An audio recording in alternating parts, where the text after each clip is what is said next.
Salam jumpa dan salam sehat pemirsa Tempo. Pemulihan ekonomi global sudah menunjukkan tanda-tanda yang membaik. Berbagai indikator menggambarkan bahwa kegiatan perekonomian telah melaju ke jalur positif sejak penyebaran pandemi COVID-19 di sejumlah negara mulai menurun.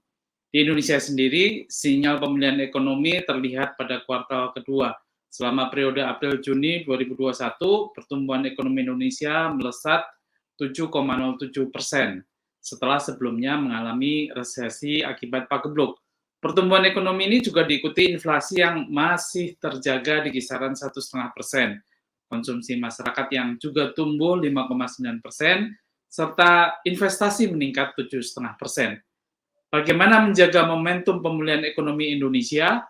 Tantangan seperti apa yang muncul ke depannya? Bersama saya, Burhan Solihin, inilah kabar pandemi, menjaga momentum pemulihan ekonomi di masa pandemi. Program ini bisa Anda saksikan di kanal YouTube TV Tempo dan saluran digital TV Tempo. Baik, kita langsung saja bergabung dengan narasumber, yaitu Ketua Badan Pengurus Pusat Himpunan Pengusaha Muda Indonesia atau dikenal dengan BPP HIPMI, Mas Angga Wira. Halo Mas, apa kabar? Halo, Assalamualaikum warahmatullahi wabarakatuh. Selamat sore, pemirsa Tempo. Terima kasih, Mas. Waalaikumsalam, terima kasih telah bergabung bersama kami Mas Angga dalam kabar pandemi. Baik, Ya, kita langsung saja berdiskusi hari ini dengan ya. Ketua BPP HIPMI Angga Wira. Mas Angga, seberapa besar sih dampak dari gelombang kedua pandemi COVID-19 ini menggerus kinerja dunia usaha? Oke, Mas. Sebelum saya masuk ke persoalan yang saya rasa sangat teknis, saya ingin mengantarkan diskusi ini pada hal yang fundamental, Mas ya. Ya, Pertama, menurut pandangan saya, ini kan kita masuk dalam abad ke-21 ya. Di abad ke-21 menurut saya ini ada empat hal yang menjadi concern utama ya, yang harus menjadi salah satu pegangan kita dalam merumuskan suatu kebijakan dan langkah-langkah yang kita lakukan baik sebagai individu dalam organisasi di dunia usaha, pemerintahan dan skop yang lebih luas. Pertama kita melihat saat sekarang ini adalah perkembangan teknologi yang sangat cepat, Mas. Speednya ini sangat luar biasa. Nggak kita bayangkan sebelumnya hal-hal yang mungkin yang kita anggap di tahun 80-an itu mungkin masih mimpi, sekarang sudah menjadi suatu hal yang nyata di tengah-tengah kita gitu loh. Kita sudah apa ya, udah bisa ya kayak seperti sekarang ini ya, kita bisa video conference, bisa zoom, bisa banyak hal yang mungkin sebelum era pandemi kita nggak yakin juga gitu loh. Artinya ada speed up dari sisi teknologi ya, perkembangan teknologi sangat cepat, sudah 5G mungkin nanti 6G dan sangat cepat. Behavior masyarakat, behavior kita berubah semua gitu, sangat sangat sangat berubah. Kalau dulu orang kuliah atau sekolah itu untuk mencari ilmu pengetahuan ya Mas ya, untuk cari informasi. Cuman sekarang informasi itu udah ada di genggaman kita. Kita bisa cari apapun di handphone, di laptop, di PC yang kita punya gitu. Jadi pendidikan sekarang ini menjadi pendidikan formal ya khususnya itu bisa jadi tidak lagi menjadi suatu hal yang ya. Jadi tantangan kita dengan ke apa percepatan teknologi yang begitu cepat itu kita harus beradaptasi dan memang dibutuhkan karakter-karakter yang bisa kompetitif untuk menghadapi perubahan dan percepatan teknologi yang ada. Nah, karakter-karakter kompetitif ini yang menurut saya tantangan dari bangsa ini harus kita asah di generasi muda. Itu yang pertama ya, perkembangan teknologi. Yang kedua, menurut pandangan saya itu adalah perubahan iklim, Mas. Perubahan iklim yang kita nggak tahu nih, besok ada gempa tiba-tiba, besok ada lagi mungkin kemarin letusan gunung berapi, nggak bisa kita prediksi walaupun banyak prediksi, cuman ya apa kira-kira nggak apa ya, nggak kayak dulu. Mungkin kalau dulu bisa kita kita prediksi, oh antara bulan September sampai Januari itu musim hujan misalnya gitu. Tapi sekarang mungkin kita di awal bulan Mei udah musim hujan. Ini perubahan iklimnya sangat sangat sangat terasa. Jadi tantangan perubahan iklim ini kan harus dijawab dengan policy-policy yang ada gitu loh. Green energy, transformasi dan lain sebagainya. Tantangan yang ketiga yang selama ini juga kita rasakan itu adalah terorisme. Nah, ini yang mungkin di abad ke-20 nggak pernah kita melihat ada ideologi terorisme gitu loh. Nah, ini sekarang kita kadang-kadang melawan suatu hal yang kita nggak ngerti juga apa gitu bentuknya. Nah, ini yang kita hadapi, apakah ini suatu skenario global, apakah ini memang ada kerja-kerja intelijen. Ini kita selalu menduga-duga ya terhadap kaitan terorisme. 9/11 mungkin sampai saat ini juga kita nggak tahu gitu loh siapa sebenarnya gitu loh. Nah, itu nggak terjadi di abad 20 ya. Kalau abad 20 jelas perang barat timur gitu kan, atau perang dunia satu, perang dunia, jelas musuhnya ini kita kelihatan gitu loh. Perang Vietnam, Amerika lawan Vietnam. Kalau sekarang kita nggak tahu. Dan kita masuk di 2 tahun kemarin yang kita hadapi adalah pandemi COVID-19. Jadi menurut pandangan saya adalah 4 hal yang challenge terbesar ya di abad ke-21 yang kita hadapi, dan kita harus bisa meresponnya dengan suatu kebijakan dan suatu kolaboratif action yang tepat. Jadi nggak bisa nih berdiri sendiri-sendiri antar pilar gitu loh. Kalau tadi pertanyaannya apa sih yang dirasakan oleh dunia usaha, ya dunia usaha merasakan automatically ini akan terjadi impact yang sangat luar biasa. Karena apa? Karena dengan adanya COVID-19 ini kan terjadinya pembatasan mobilitas ya. Automatically ekonomi ini kan terjadi kalau ada tukar menukar, ada mobilitas ya kan. Kalau nggak ada mobilitas ya stop gitu loh. Ibaratnya tetap yang berproduksi ada, cuman kan demand-nya akan berkurang. Jadi kalau ditanya impact-nya seberapa jauh, ya itu tergambar dari data-data statistik yang mungkin sudah teman-teman di Tempo juga sudah lihat. Dan yang paling menderita ya jelas low level gitu loh, kalangan menengah ke bawah gitu loh. Dan artinya kadang-kadang dengan situasi yang di tengah ketidakpastian ini, kita juga sulit memprediksi dan mengambil kebijakan gitu loh. Misalnya teman-teman di dunia iklim transportasi atau pariwisata misalnya, wah udah happy nih, ingin tahun baruan, sudah banyak yang pesan, tiba-tiba ada kebijakan misalnya virus unicorn. Saya juga tadinya udah ada rencana, ada planning, malah udah beli tiket saya mau keluar negeri gitu loh, ya kan. Tanggal 18 ini, teman, karena adanya virus baru lalu ada kebijakan, ya automatically kita lebih mementingkan kesehatan gitu loh. Ini kan ya salah satu faktor yang akhirnya yang harus kita respon dengan cepat juga. Jadi kalau dibilang apa yang dirasakan, ya semua pasti merasakan impact yang ada, tapi tentunya ya kita tidak bisa berdiam dulu juga. Namanya orang bisnis ini kan kita entrepreneur ya harus terus mencari sebuah solusi-solusi untuk bisa bertahan dan survive ya. Kalau di lini bisnis saya ada beberapa bisnis ya yang memang ada kelambatan atau tidak bisa, ini ya kita istilahnya turunkan speednya juga gitu loh. Yang memang masih bisa survive kita tetap berjalan. Alhamdulillah sih selama 2 tahun itu di perusahaan kami juga belum ada PHK ya. Alhamdulillah sih, alhamdulillah banget kita jaga. Tapi sekali lagi ini juga harus bisa collaborative action gitu loh dengan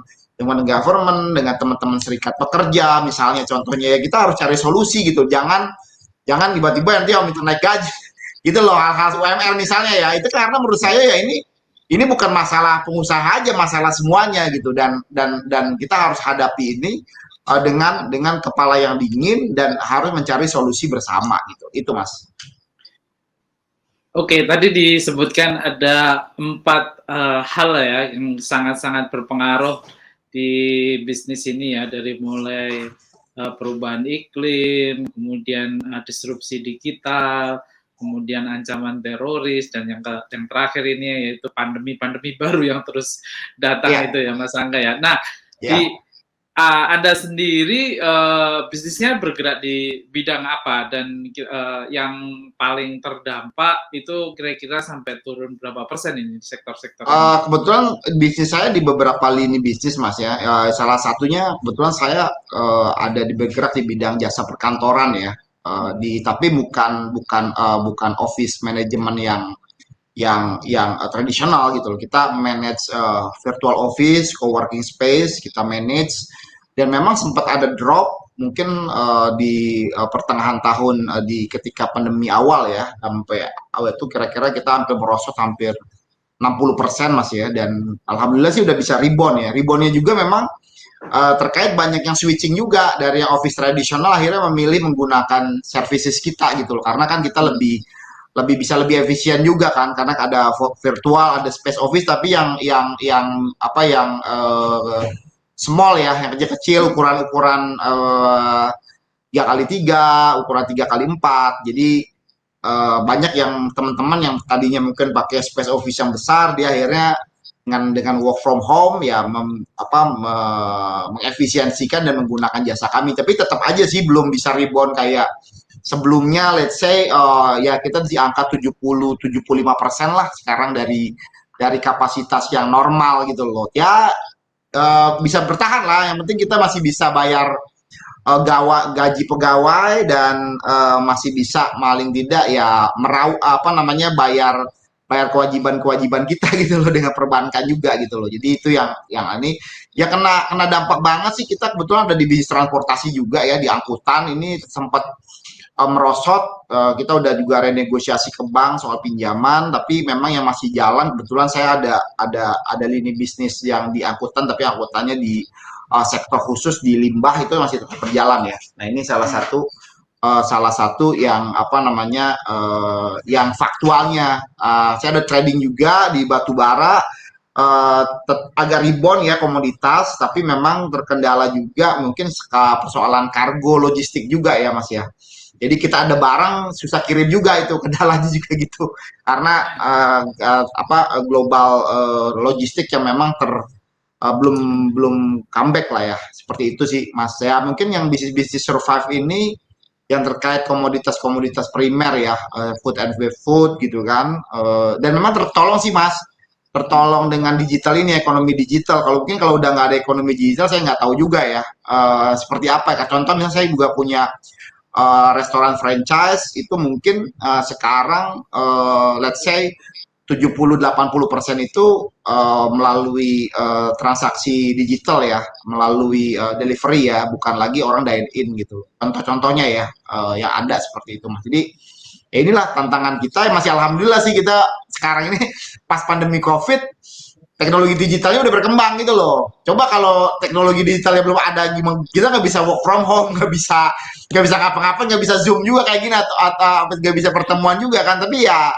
ya masih ada untungnya lah, boleh dibilang begitu. Tapi ya itu tadi, ya artinya pasti setiap persoalan itu kan menyisakan sebuah apa ya, sebuah tantangan yang harus kita carikan solusinya secara komprehensif seperti itu. Oke, tadi salah satu jalan keluarnya adalah hadirnya teknologi digital ya Mas Angga ya. Nah, Hmm. bagi pelaku usaha sendiri seperti Mas Angga ini bagaimana mempersiapkan kira-kira krisis yang mungkin akan datang lagi gitu kan dengan hadirnya tadi beberapa faktor seperti kayak pandemi yang bisa datang lagi, perubahan iklim, kemudian juga mungkin ancaman teroris. Itu seperti apa antisipasinya? Menurut saya sih kuncinya di SDM mas ya, sumber daya manusia, terutama teamwork kita secara grouping di organisasi ya.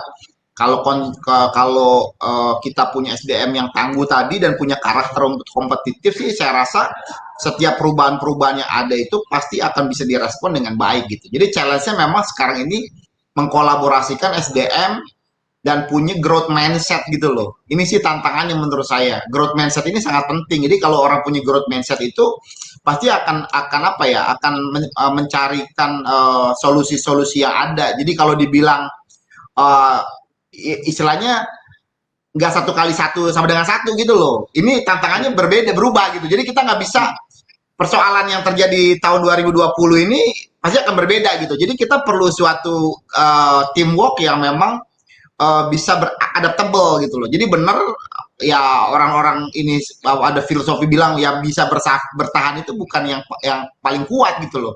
Yang bertahan ini yang paling lentur dan mampu beradaptasi gitu kan. Ini ya kita lihat aja kalau dari sisi bisnis kan misalnya perusahaan-perusahaan besar sekarang ini kan semuanya yang berbasis teknologi informasi ya. Kalau tahun-tahun abad ke-20 kan mungkin berbasis energi ya, perusahaan-perusahaan minyak dan gas gitu kan menjadi British Petroleum, Exxon, ya kan, total itu perusahaan-perusahaan the big five. Tapi sekarang kan yang big five-nya ya boleh dibilang semuanya basisnya adalah teknologi kan, dan yang menjadi disrupsi juga ketika kita bisa mendelivering apa ya harapan masa depan gitu loh. Contoh misal Tesla gitu kan atau Elon Musk itu kan seperti dia yang mengguiding narasi tentang masa depan gitu loh. Nah dengan adanya itu orang-orang pada akhirnya ikut dalam apa namanya dalam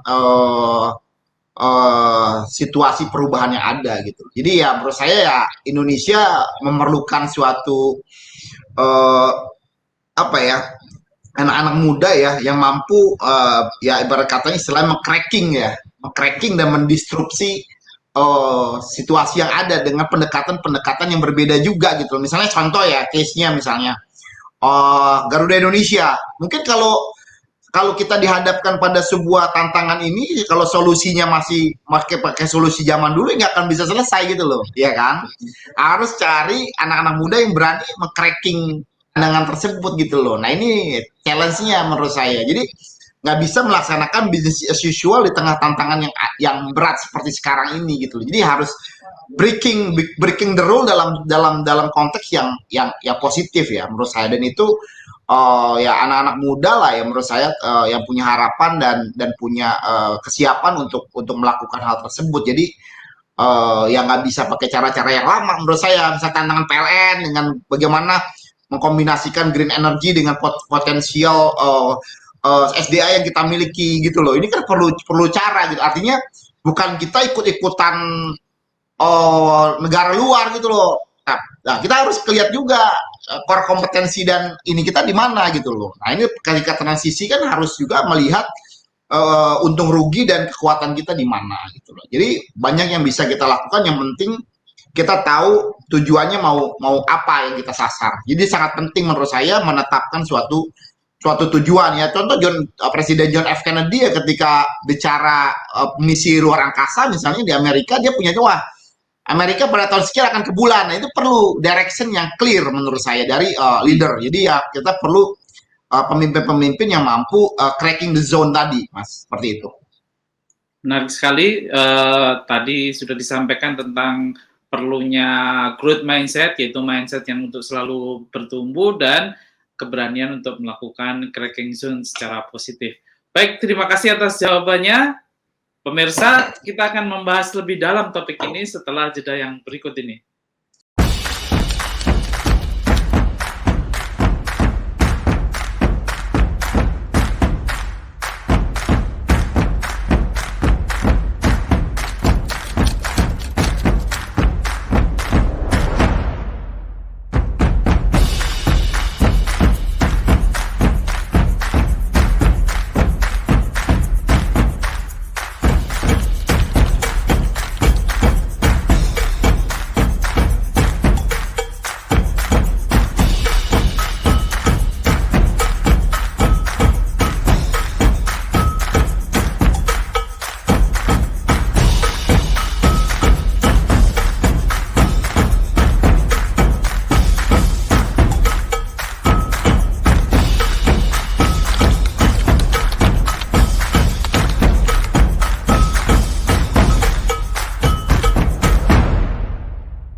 Masih bersama saya Burhan Solihin, inilah kabar pandemi, menjaga momentum pemulihan ekonomi di masa pandemi. Program ini bisa Anda saksikan di kanal YouTube TV Tempo dan saluran digital TV Tempo. Baik, kita lanjutkan diskusi kita dengan Mas Angga. Tadi sudah banyak dibahas tentang growth mindset. Sekarang saya akan bertanya lebih lanjut.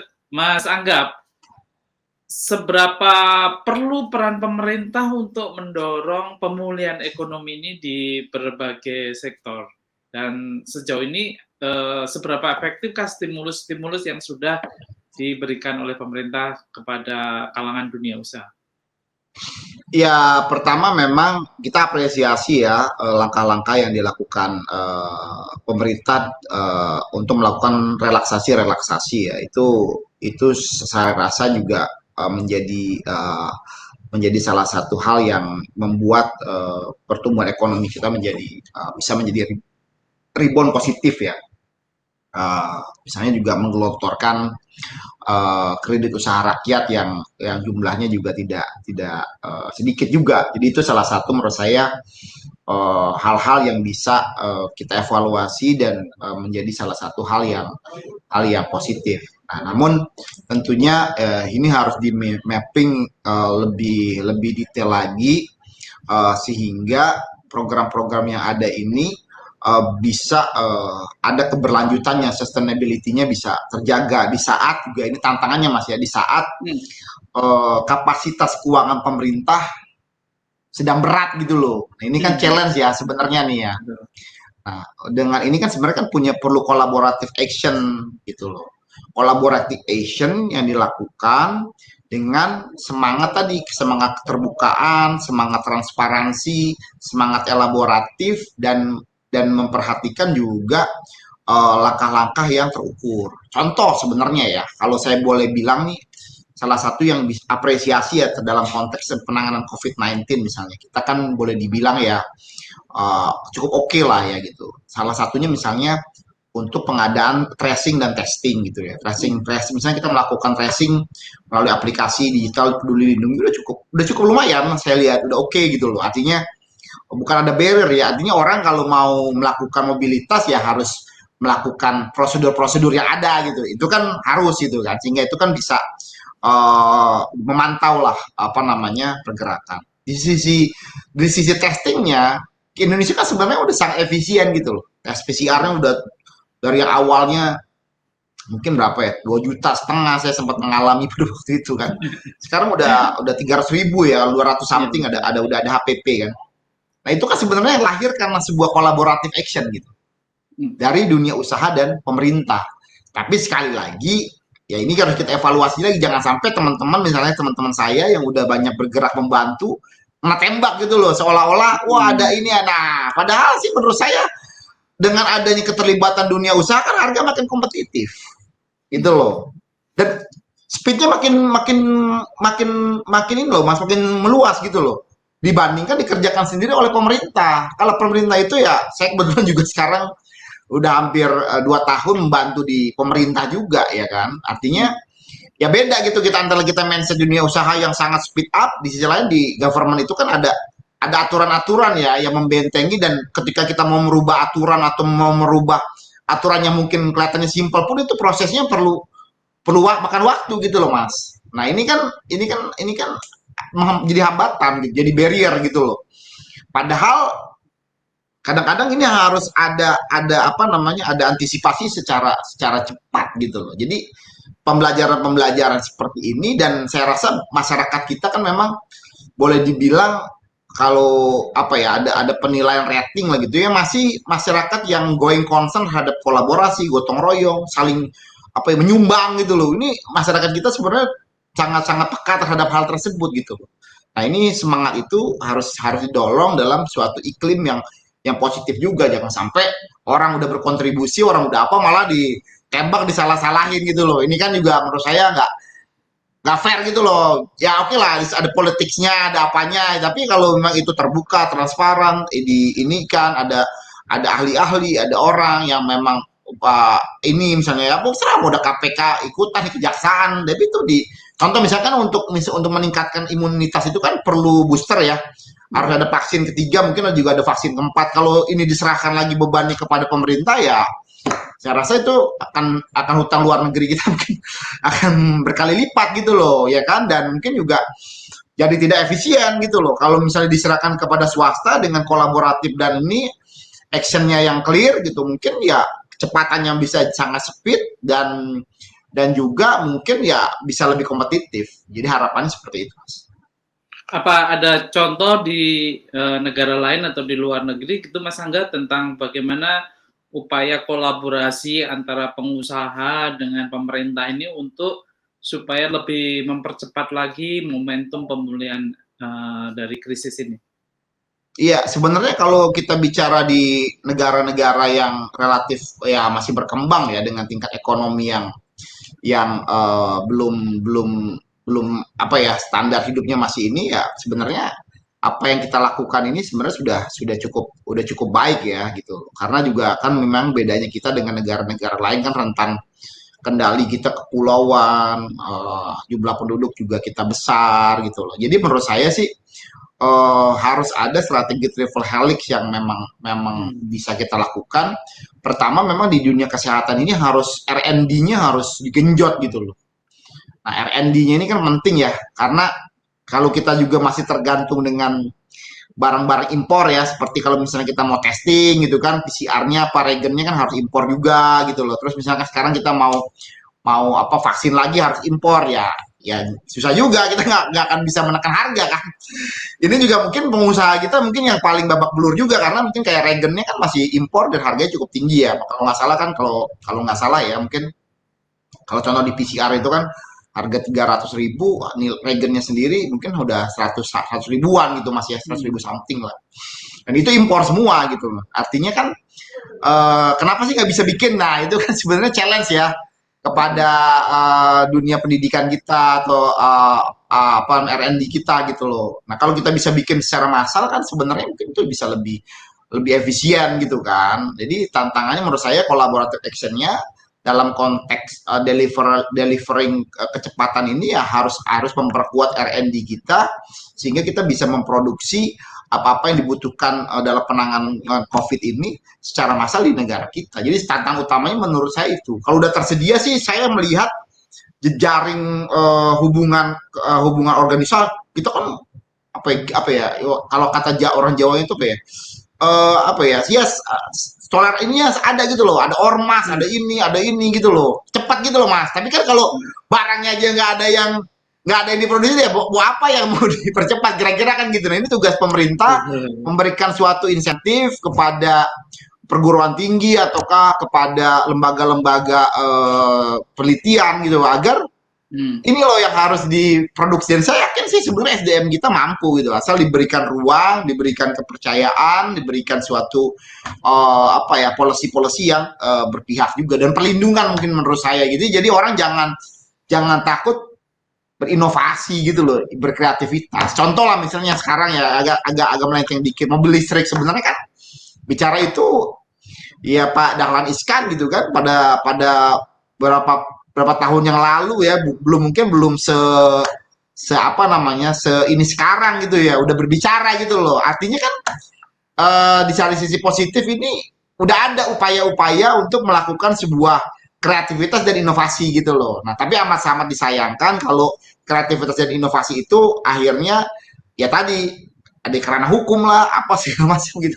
Kasihan gitu loh. Dan menurut saya sebenarnya kunci kreativitas dan inovasi itu harusnya ada di BUMN mas. Nah BUMN ini menurut saya penting sebenarnya punya direksi-direksi yang khusus menangani inovasi dan kreativitas. Gitu.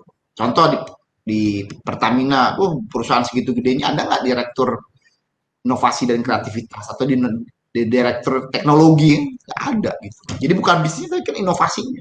Nah disitulah di exercise gitu loh. Inovasi apa sih yang dibutuhkan, ini apa dibutuhkan. Jadi benar-benar kunci kemajuan kita ke depan itu tidak lain tidak bukan adalah SDM dan tadi kreativitas inovasi dan melahirkan sebuah teknologi. Artinya knowledge base yang ada di pengetahuan di mana di perguruan tinggi itu kan harus bisa diturunkan sebagai teknologi yang tepat digunakan dan bisa di wrap up gitu, dijalankan kan. Jadi nggak hanya di literatur aja gitu loh, tapi benar-benar bisa bisa dijalankan. Dan sekarang sebenarnya kalau kita lihat di YouTube, so many thing gitu loh, inovasi-inovasi orang-orang, orang bengkel aja saya lihat kemarin bisa bikin helikopter ya kan.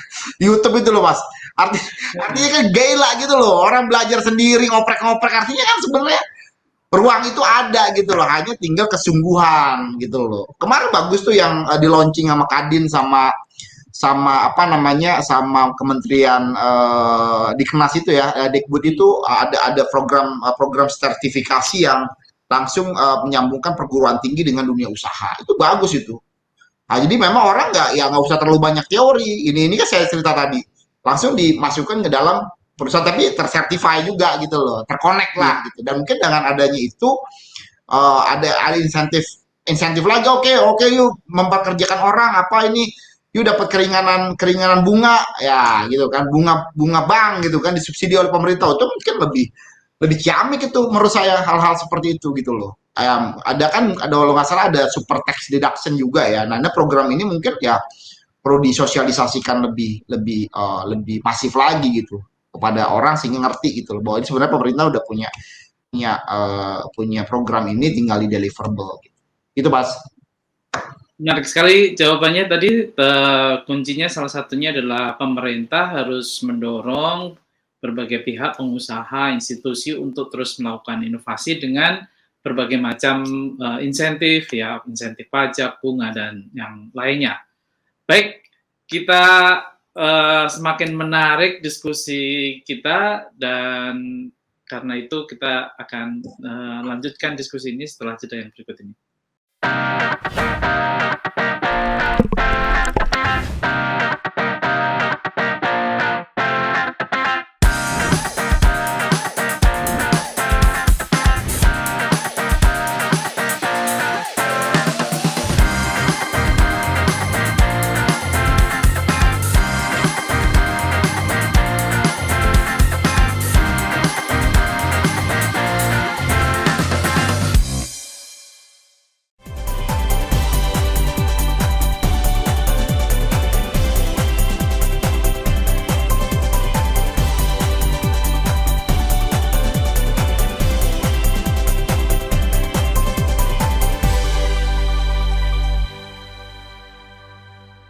Masih bersama saya, Burhan Solihin. Inilah kabar pandemi, menjaga momentum pemulihan ekonomi di masa pandemi.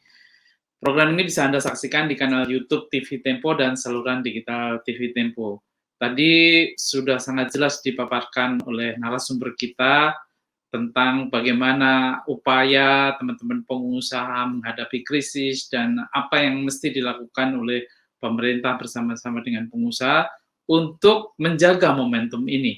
Dan sebelum menutup diskusi kali ini, saya ingin meminta Mas Angga Wira untuk memberikan closing statement. Silakan, Mas. Iya, kunci utamanya sih menurut saya dengan dalam situasi seperti sekarang ini ya dibutuhkan suatu collaborative action yang kita lakukan bersama-sama. Tentunya tadi yang seperti saya jelaskan berulang-ulang, kita perlu suatu growth mindset ya. Dan kompetisi yang terjadi saat sekarang ini, ya walaupun kita dalam situasi pandemi ya, tapi kan kompetisi antar negara ini kan tetap saja terjadi Mas ya. Kita nggak menutup kemungkinan. Tapi kompetisi yang terjadi sekarang ini dalam situasi yang boleh yang bisa dibilang itu kayak kompetisi itu infinite game gitu loh. Kompetisi yang tidak berkesudahan gitu loh. Jadi ya terus menerus. Nah untuk yang ini yang ada tuh hanya bukan yang menang yang kalah, bukan.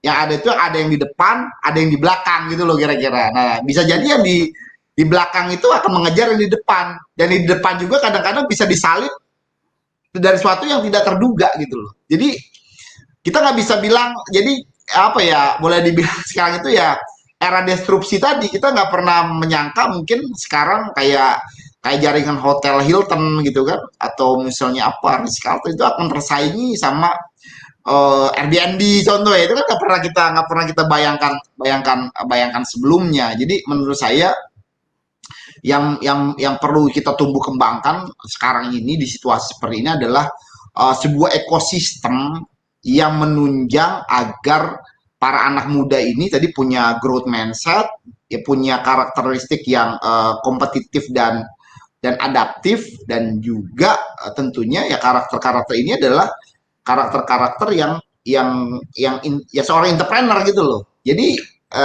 kita perlu entrepreneurial mindset secara lebih luas lagi. Jadi negara yang maju, yang berkembang, yang terus tumbuh itu adalah negara yang kaya akan SDM yang memang punya semangat tadi, semangat kompetitif, semangat adaptif, semangat kolaboratif. Ya lihat aja Korea Selatan misalnya kan gitu, hancur karena perang Korea gitu kan. Tapi kelihatan antara bedanya Korut dengan Korsel misalnya kan gitu. Di Korsel inovasi ini terjadi, kolaboratif, adanya apa ya, Korean Incorporated gitu loh, BUMN-nya bergerak keluar misalnya, di dalamnya itu pengusaha cebol dan lain sebagainya saling bersinergi misalnya, itu kan akhirnya kelihatan apa, mereka mampu ya sebenarnya bersaing dengan negara-negara Eropa dan Barat misalnya di Amerika. Ya bukti Samsung udah menjadi salah satu apa namanya perusahaan terbesar ya di bidang teknologi gitu loh. Jadi saya rasa dan kuncinya kita karena kita punya SDA yang ini, tapi jangan kita kembali juga jangan sampai kita kena kutukan SDA itu kan Mas. Iya. Kena SDA yang dimana negara kaya rakyatnya miskin gitu. Jadi yang dilakukan langkah-langkah oleh pemerintah kita support, adanya hilirisasi, tidak boleh impor ekspor bahan mentah, lalu adanya suatu kebijakan kolaboratif yang dilakukan misalnya berinvestasi dengan mewajibkan para PMA, PMDN yang menanamkan modalnya untuk berkolaborasi dengan UMKM gitu kan. Sekarang ada kemudahan-kemudahan perizinan melalui OSS yang saya rasa ya ini secara transisi ya, saya nggak bisa bilang juga nilainya udah 90, tapi niatnya kan udah growth-nya ke sana, dan membenahi sistem seperti itu kan juga perlu waktu gitu loh. Perlu waktu artinya ya pasti sekarang masih ada ya apa yang namanya cracking yang nggak bisa, yang menghambat gitu loh. Saya rasakan juga banyak feedback juga, tapi niatan kita kan ini yang mau kita carikan solusi ya ke depannya, karena menurut saya insentif utama untuk menumbuh kembangkan entrepreneur kan dari sisi perizinan. Awal orang muda punya legalitas, punya apa, akhirnya bisa berkembang. Di sisi lain ketika ekosistemnya udah mendukung ya ada sektor pembiayaan yang masuk sehingga dia bisa growing secara eksponensial. Itu Mas. Oke, terima kasih kami ucapkan kepada Ketua Badan Pengurus Pusat Himpunan Pengusaha Muda Indonesia (BPP HIPMI), Mas Angga Wira yang sudah hadir dalam diskusi kabar pandemi kali ini, dan semoga diskusi tadi bermanfaat bagi kita semua. Pemirsa, sampai di sini kami temani Anda. Akhir kata, saya Burhan Sulihin beserta seluruh kru dan kerabat yang bertugas pamit mundur. Sampai jumpa. Makasih Mas Burhan, makasih teman-teman. Assalamualaikum warahmatullahi wabarakatuh. Salam sehat selalu. Waalaikumsalam.